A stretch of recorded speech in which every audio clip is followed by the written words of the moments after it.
El presente problema dice de esta forma: una caja de 12 kilogramos es liberada desde un plano inclinado que mide 5 metros. Dice, hace un ángulo de 40 grados con la horizontal. Una fuerza de fricción de 60 newton impide el movimiento de la caja. Entonces se pregunta, para el inciso A, ¿cuál será la aceleración de la caja? En el inciso B, ¿cuánto tarda la caja en llegar a la parte inferior del plano inclinado? Y el inciso C dice, ¿cuál es el coeficiente de fricción entre el plano y la caja?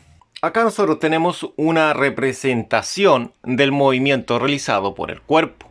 Entonces, lo primero que nosotros debemos calcular es la aceleración desarrollada por este bloque, porque se entiende que este bloque, desde la parte superior a la parte inferior, experimenta una aceleración. También se pide calcular el tiempo empleado en llegar a esta parte inferior. Y a su vez, como se indica que hay una fuerza retardadora de 60 newton, se debe calcular también lo que es el coeficiente de roce entre el plano y el cuerpo. Entonces ahora podemos ver la representación como el cuerpo está llegando a la parte inferior del plano. Lo primero que tenemos que realizar es un diagrama de cuerpo libre, que lo tenemos en este sector. El diagrama de cuerpo libre nos entrega lo siguiente. Nos entrega que tenemos una fuerza retardadora. Existe una fuerza retardadora apuntada hacia este sector de acá, que es de 60 newton, como la están observando ustedes. También tenemos una fuerza peso, es decir, los 12 kilogramos generan una fuerza peso que va hacia abajo, la cual están viendo en la representación acá. Y tenemos una fuerza normal, la cual es perpendicular al plano. Como se muestra, esa fuerza normal tiene esa dirección, la cual estamos representando en la figura. Ahora, debe existir una fuerza que produzca esta fuerza normal. La fuerza que produce la fuerza normal es la fuerza peso. La fuerza peso, como muestra la figura, va hacia abajo y está formando un ángulo de 40 grados con la componente Y. Como yo sé que el ángulo de 40 grados está adyacente a la componente Y, no adyacente a la componente X, entonces acá en este sector de acá tenemos otra representación en la cual se puede observar que al aumentar el ángulo, también aumenta el ángulo adyacente al eje Y. Por lo tanto, podemos asumir que dicho ángulo adyacente al eje Y o Y. Ahora, esta fuerza, peso, que va siempre apuntando hacia abajo, porque es producida por la aceleración de gravedad, observe que tiene dos componentes. Tiene una componente en este sector de acá, que es la componente X, y tiene otra componente hacia acá, que es la componente Y o Y. Estas dos componentes se calculan con razones trigonométricas, seno y coseno, las cuales las resolveremos a continuación. Pero antes, para entender un poco mejor este diagrama, lo que vamos a realizar es rotarlo. Observe, ahora lo estamos rotando para que quede de una forma más clara. Esto es para que quede el eje X horizontal y el eje Y vertical. Entonces, lo primero que vamos a realizar, siempre es aconsejable tener la menor cantidad de incógnitas. Entonces, en nuestro diagrama de cuerpo libre tenemos las siguientes incógnitas. En primera instancia tenemos lo que es la fuerza peso, tanto en X como en Y no se conocen. La idea es calcularla para tener la mayor información posible en la resolución. Entonces lo primero que vamos a realizar es calcular la fuerza peso y luego calcular la fuerza peso en el eje X y en el eje Y. A su vez, con la fuerza peso en el eje Y podremos calcular la normal. Y de esa forma tendríamos todas las fuerzas calculadas en nuestro diagrama. Entonces, calcular lo que es la aceleración sería bastante sencillo, puesto que es lo primero que se pide, la aceleración. Y una vez con la aceleración podemos calcular la pregunta al inciso B, que es el tiempo empleado en llegar a la parte inferior del plano. Entonces, para calcular dicho tiempo, con cinemática, es decir, con el movimiento rectilíneo uniformemente acelerado, podremos calcular el tiempo. Y por último, para calcular el coeficiente de roce entre el cuerpo y el plano, con la fuerza normal y la fuerza de roce, lo podremos calcular porque observe, fuerza de roce es fuerza normal por coeficiente de roce. Es lo que buscamos. Ese sería nuestro análisis preliminar a la resolución. Entonces, de acuerdo a ese análisis preliminar, primer punto, calcular la fuerza peso. Lo primero es calcular la fuerza peso. La fuerza peso, que es la fuerza que está hacia abajo, bueno, el diagrama ahora estaría hacia el lado, porque la hemos cambiado. Es lo que es la masa por la aceleración de gravedad. Entonces calculémoslas. Entonces, nuestra fuerza-peso es la masa por la aceleración de gravedad. La masa, como se muestra acá en la representación que tenemos en este sector, dice que es de 12 kilogramos. La aceleración de gravedad siempre va a ser 9.81 metros sobre segundo al cuadrado. Entonces, en este sector donde está la m, reemplazamos el valor de la masa, que es 12 kilogramos. Reemplazamos los 12 kilogramos. Y la aceleración de gravedad es 9.81 metros sobre segundo al cuadrado. Se reemplazaría acá en este sector. Al multiplicar estos dos datos, obtenemos 117.72. Anotamos los 117.72 y esto se mide en Newton, que sería el valor de la fuerza, peso. Esta fuerza peso va a tener dos componentes como se indica acá en la figura. Una componente horizontal y una componente vertical. Entonces, la componente horizontal se llama X y la componente vertical se llama Y o Y. ¿Cómo se compone esto? Si estás pensando que en X es coseno y en Y es seno, estás equivocado, porque ahora el ángulo lo tenemos adyacente al eje Y. Eso es válido cuando está adyacente al eje X. Entonces ahora sería al revés. Sería coseno para Y y seno para X. Observe, la razón trigonométrica seno dice que es la magnitud, que son 117,72, y él dice que tiene que ser el cateto opuesto. Observe, seno es con opuesto. Entonces, si nos damos cuenta, el ángulo no está adyacente a la componente fuerza-peso en X. Si nos damos cuenta acá en la figura, no está adyacente a lo que es la componente X. Está adyacente a la componente Y, por eso que es seno. Sería seno del ángulo en cuestión, que es 40. En cambio, la componente Y, la que está así, ¿no es cierto? Esa componente sí está adyacente. Entonces, en ella sería, como he dicho antes, coseno del ángulo en cuestión, que es 40.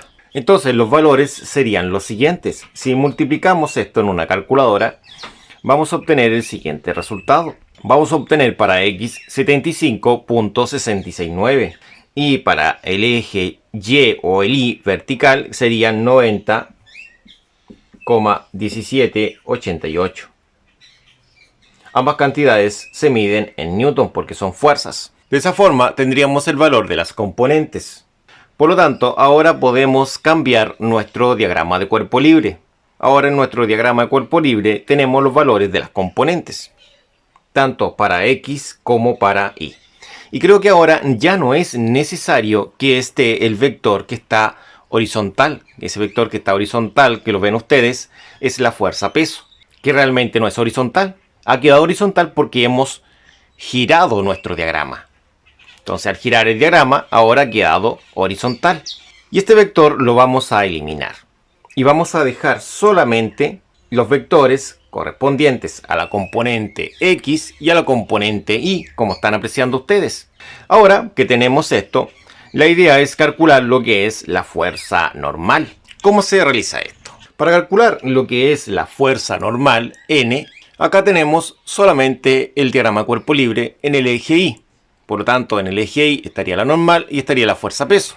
Como acá no hay movimiento, se observan, el cuerpo solamente tiene un movimiento horizontal. Horizontal a lo largo del plano inclinado. No tiene movimiento vertical. Como no tiene movimiento vertical, se entiende que la sumatoria de fuerza es igual a 0. Está en equilibrio en el eje vertical. Entonces, como esto está en equilibrio en el eje vertical, nosotros podemos entender lo siguiente. Podemos entender que la fuerza normal, que la he representado con una n minúscula para no confundirla con la unidad de medida que es el Newton, va a ser positiva.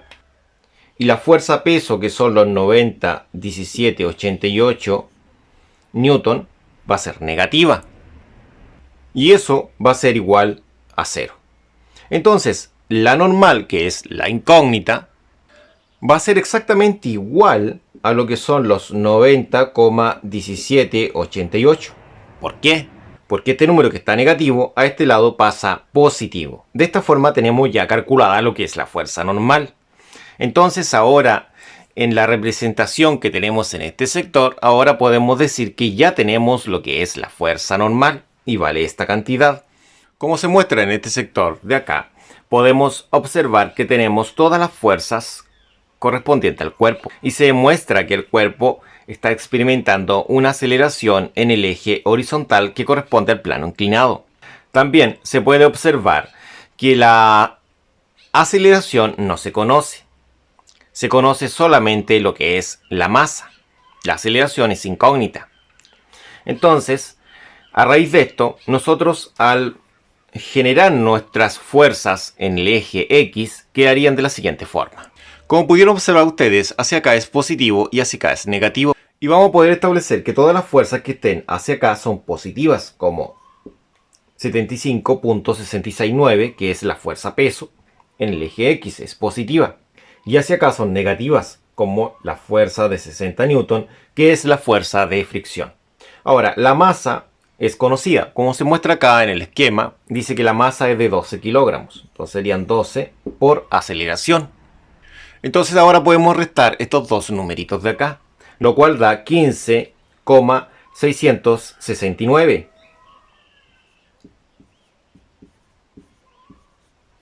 Y eso va a ser igual a 12 por aceleración.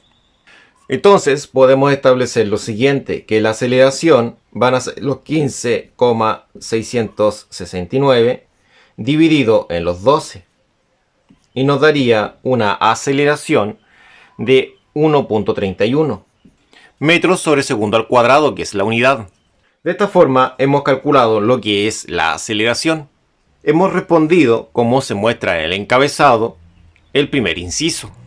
El segundo inciso dice calcular el tiempo. Para ello debemos emplear lo que es cinemática. Según la información entregada por el esquema, nosotros podemos recopilar lo siguiente. Primero, que la velocidad inicial es 0, porque esto comenzó desde el reposo, según como dice el encabezado. Dice que es liberada la caja. La aceleración recién la hemos calculado. El esquema nos muestra que tenemos una distancia de 5 metros, la cual también la podemos apreciar en el encabezado. Y se pide calcular el tiempo, eso es lo que dice el inciso B, lo cual estamos destacando en el encabezado que tenemos en la parte superior. Esto corresponde a un movimiento rectilíneo uniformemente acelerado y las ecuaciones de este movimiento son las siguientes. Estas son las tres principales, en las cuales nuestra ecuación debe tener velocidad inicial, las cuales las tres las poseen. También debe tener aceleración, las cuales las tres la poseen. Deben tener también lo que es la distancia, la cual la primera no la posee. Y sobre todo debe tener tiempo, la cual la del centro no lo posee. Entonces la seleccionada es esta ecuación de acá abajito. Con ella vamos a trabajar a continuación. Como la velocidad inicial es 0, todo este elemento va a desaparecer porque 0 por cualquier valor de t, que no lo sabemos, va a ser 0. Entonces va a quedar distancia es igual a 0,5 por a por t cuadrado. ¿Qué es 0,5? 0,5 es lo mismo que decir un medio, ¿cierto? Por lo tanto sería lo mismo, pero está en decimal. Ahora, la distancia vale 5 metros. Vamos a colocarlo como 5. Y acá va a ser 0,5 por la aceleración, que es 1.31. Y eso por el tiempo al cuadrado. Lo elevamos inmediatamente al cuadrado. Ahora, el producto de estos dos números es 0.655. Entonces, bajamos lo que es el 5. Y esto hemos dicho que es 0.655 por t al cuadrado, que es la incógnita. Entonces, este numerito de acá va a pasar dividiendo. Recordemos que los 5 se miden en metro. Y este número de acá, que es el 0.655, se mide en metros sobre segundo al cuadrado. Y eso va a ser igual a lo que es el tiempo. Y el tiempo está elevado al cuadrado. De esta forma que pueden apreciar ustedes. Entonces, según lo que tenemos 5 metros dividido en 0.655 metros sobre segundo al cuadrado. Bajamos lo que es el tiempo al cuadrado. Y al dividir estos dos números, va a quedar el siguiente valor numérico. 7.634.